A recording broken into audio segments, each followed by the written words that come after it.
ये मेरे देश का संविधान है और मेरा सिर्फ एक ही सवाल है कि मेरा देश कब बदलेगा। और मैं कुछ बातें भी इस वीडियो में बताना चाहूंगा कि हमारा देश China, America, Japan, Singapore, Dubai और भी बड़ी बड़ी कंट्रियां हैं, उन जैसा क्यों नहीं बन सकता और उनसे बेहतर भी क्यों नहीं बन सकता। अगर हमारे देश की आने वाली पीढ़ी ये उम्मीद लगाए कि हमारा देश भी बदल सकता है तो देश क्यों नहीं बदल सकता।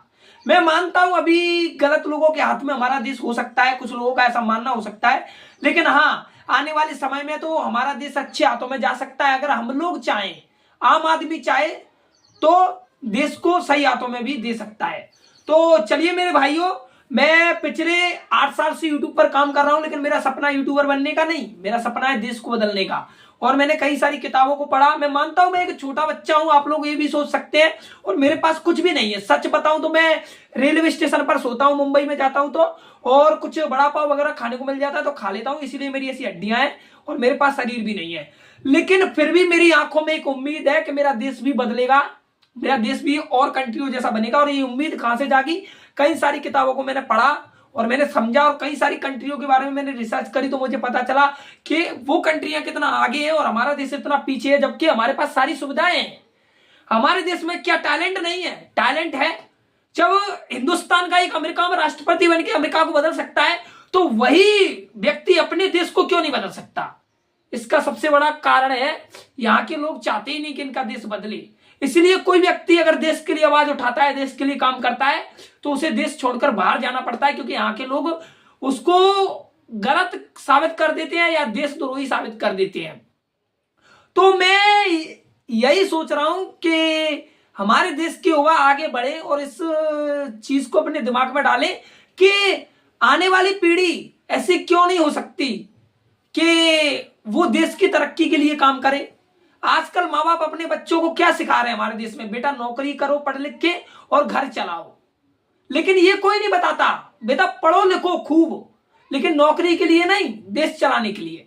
अगर आपको नौकरी मिले तो नौकरी जरूर करो, लेकिन देश के लिए पहले, घर के लिए बाद में।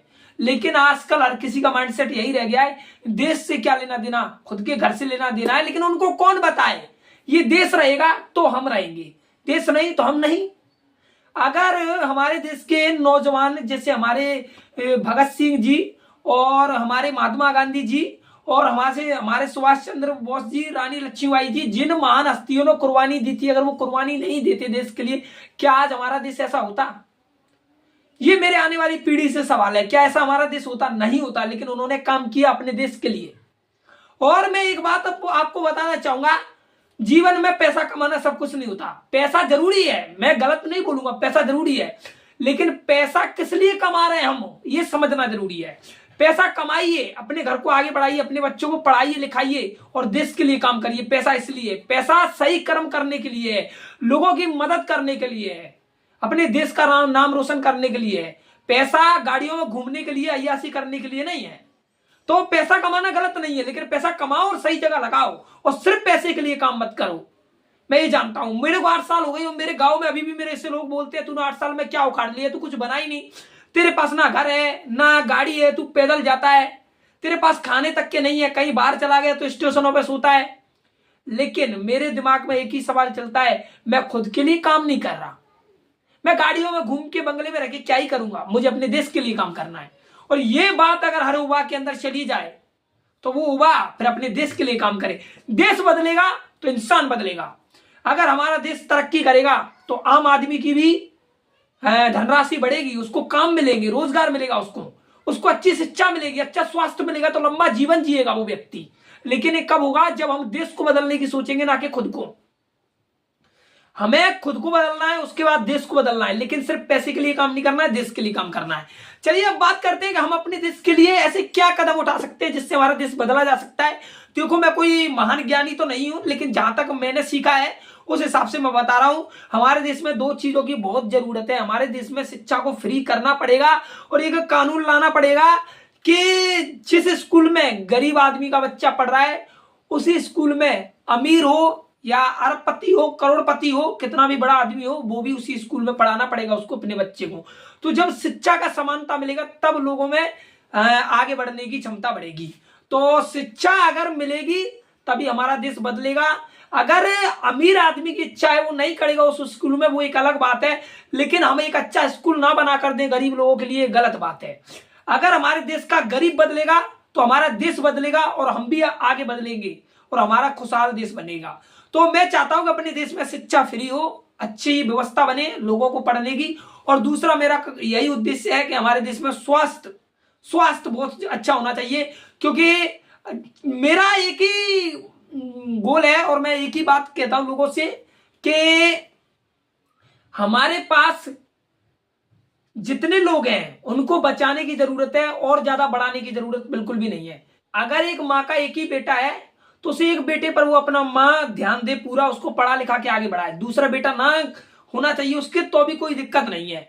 मेरा कहने का उद्देश्य ये नहीं कि आप अपने बच्चों से प्रेम ना करें, लेकिन हाँ जितने बच्चों का आप भार उठा सकते हैं उतने बच्चे ही आप अपने रखें, क्योंकि आपके पास अच्छी शिक्षा देने के लिए पैसा नहीं है, अच्छा स्वास्थ्य देने के लिए पैसा नहीं है, उनको पालने पोसने के लिए बड़ा करने के लिए पैसा नहीं है। तो आप जितने बच्चों का भार उठा सकते हैं उतने बच्चे अच्छे रहते हैं। तो हमें इस बात पर भी ध्यान देना होगा, तो स्वास्थ्य पर ध्यान देना चाहिए। जो लोग हमारे पास बच्चे हैं उन्हें बचाने की कोशिश करो, ज्यादा बढ़ाने की कोशिश ना करो।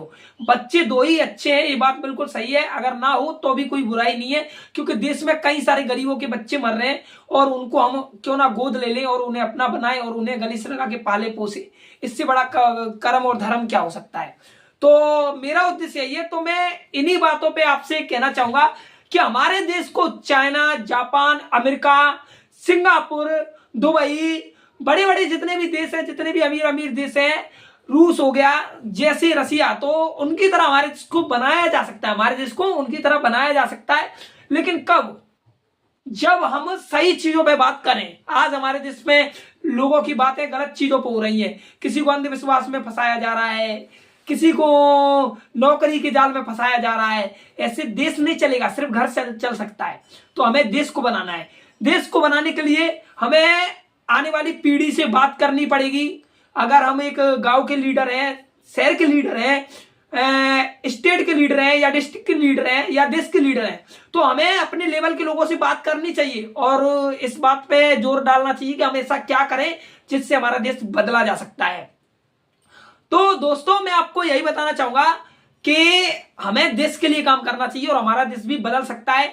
मेरी आंखें हर रात को रोती हैं, इसलिए नहीं कि मैं गरीब हूं, इसलिए कि अगर कल को मैं मर गया, क्या मेरे मरने के बाद भी मेरा देश सही रहेगा?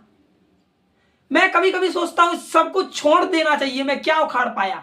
लेकिन फिर एक जोश आता है, क्या भगत सिंह जी हार मान जाते, महात्मा गांधी जी हार मान जाते, डॉक्टर भीमराव अंबेडकर हार मान जाते, जितने भी मान हुए, रानी लक्ष्मीबाई हार मान जाती, क्या आज हमारा ऐसा देश होता? लेकिन किसी ना किसी को तो खड़ा होना ही पड़ेगा। तो इसीलिए मैं आप लोगों से यही कहना चाहूंगा, पढ़िए लिखिए, लेकिन सिर्फ ये मत सोचिए कि हमें पैसा कमाना है, नौकरी करनी है। हमें देश को बदलना है, देश को। तो बस आप लोगों को अगर मेरी बातें अच्छी लगी तो मेरे चैनल को सब्सक्राइब करें, वीडियो को लाइक करें और इस वीडियो को आने वाले लोगों तक और पहुंचाने की कोशिश करें। मुझे धन नहीं, मुझे देश में बदलाव चाहिए। जय हिंद, जय भारत।